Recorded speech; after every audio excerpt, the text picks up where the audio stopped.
A relação não convencional do imperador Ai tinha causado um alvoroço em todo o reino, mas o imperador não deu ouvidos à opinião de ninguém. Em vez disso, levou a sua concubina para onde quer que tivesse construído um túmulo especial para ela e encheu-a de presentes luxuosos. No ano 27 a.C., o imperador Ai de Han criou uma dinastia. Antes de ganhar notoriedade como o notório antepassado do provérbio paixão da manga cortada, ou simplesmente sono cortado, era anteriormente conhecido como Liu Xin e tinha também o título de imperador Ai de Han. Xin sempre ocupou um lugar especial no coração do imperador Chang, que planeia nomeá-la sua sucessora como governante do império que o seu tio lhe legou. Estava tão fixado no jovem príncipe herdeiro que ordenou que Xin fosse coroado. Chang estava muito determinado em gravar na mente jovem de Xin que tudo o que ele tem é o seu tio e mais ninguém. Até os seus pais biológicos foram deliberadamente afastados da vida de Xin. O imperador Chang ordenou então o banimento da consorte Fu e da mãe do consorte Jingxin da capital e cortou com sucesso todos os laços entre o progenitor e o filho. Quando o imperador Chang morreu, Xin herdou a coroa e foi-lhe atribuído o título de Imperador Olho de Han. Quando assumiu o trono, Xin fez o seu melhor para governar o reino, apesar de ter apenas 20 anos quando se sentou como imperador. Ao contrário do seu tio, Xin tinha grandes planos e conseguiu pôr em prática a maior parte deles para a melhoria do seu povo. Xin decidiu tornar-se um governante prático, cortar nas despesas do governo para favorecer o seu povo e dar prioridade à restrição da escravatura, limitando o número de escravos permitidos. Membro da classe nobre, o seu reinado começou de forma positiva.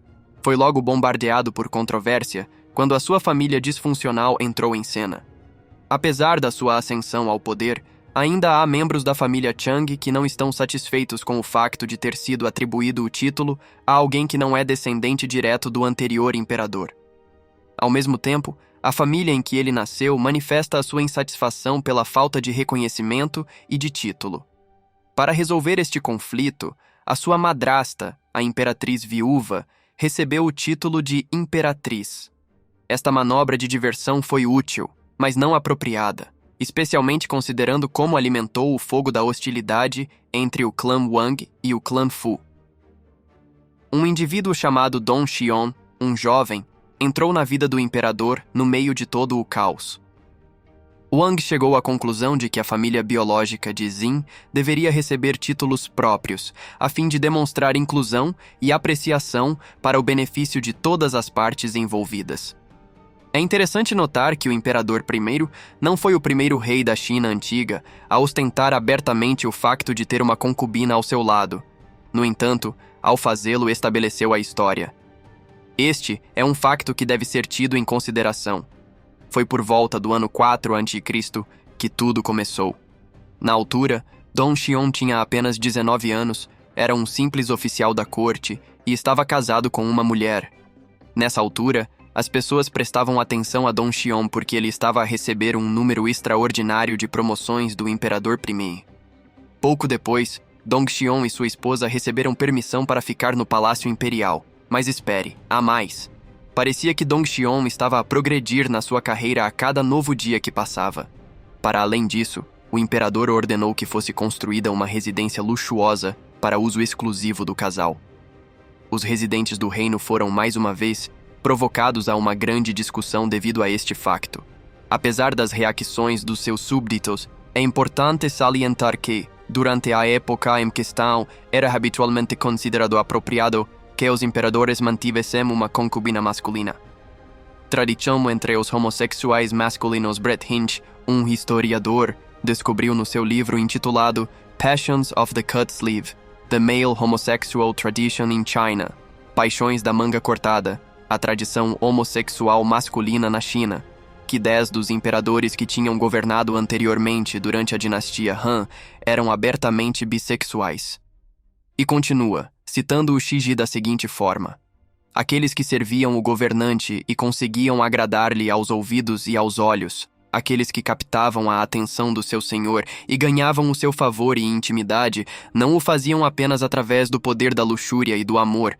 Cada um tinha certas capacidades em que se destacava. A afirmação que se seguiu foi a parte que mais me chamou a atenção. Não são apenas as mulheres que podem usar a sua aparência para atrair os olhos do governante. Os corticeiros e os eunucos também podem jogar esse jogo. Muitos eram os homens. Esta foi a parte que mais me chamou a atenção. A oferta das joias mais valiosas e das armas mais singulareza Dongxian pelo imperador Permin foi uma mensagem transmitida por todo o império. Depois de saber que o imperador Permeiri tinha dado todo o seu armamento à sua concubina, Wu Jonglong, o chefe de segurança da capital, tentou impedir a entrada das armas, mas não conseguiu. Como resultado, foi marcado e destacado para trabalhar num local remoto devido ao seu fracasso. Se acha que o imperador demonstrou generosamente o seu amor por Dongxion, então deve esperar até ouvir a história de como ele ordenou a criação de Atune para Dong. O príncipe suicidou-se depois de ter sido acusado de praticar feitiçaria por um eunuco de nome Shan Hong, que foi então sumariamente afastado do seu cargo. A acusação levou à demissão do príncipe da sua anterior função. Esta declaração não tinha apenas o objetivo de o silenciar, era também mais um instrumento do imperador para abrir caminho à sua concubina favorita. Já expliquei como são eliminados os indivíduos que tentam desafiar os favoritos do imperador, mas esta resposta não tinha apenas o objetivo de os silenciar. Apesar de este episódio ter sido infeliz em todos os sentidos, o imperador aproveitou-o para que Dongxian, que tinha assumido a responsabilidade de trazer a atrocidade à luz, pudesse progredir na sua carreira.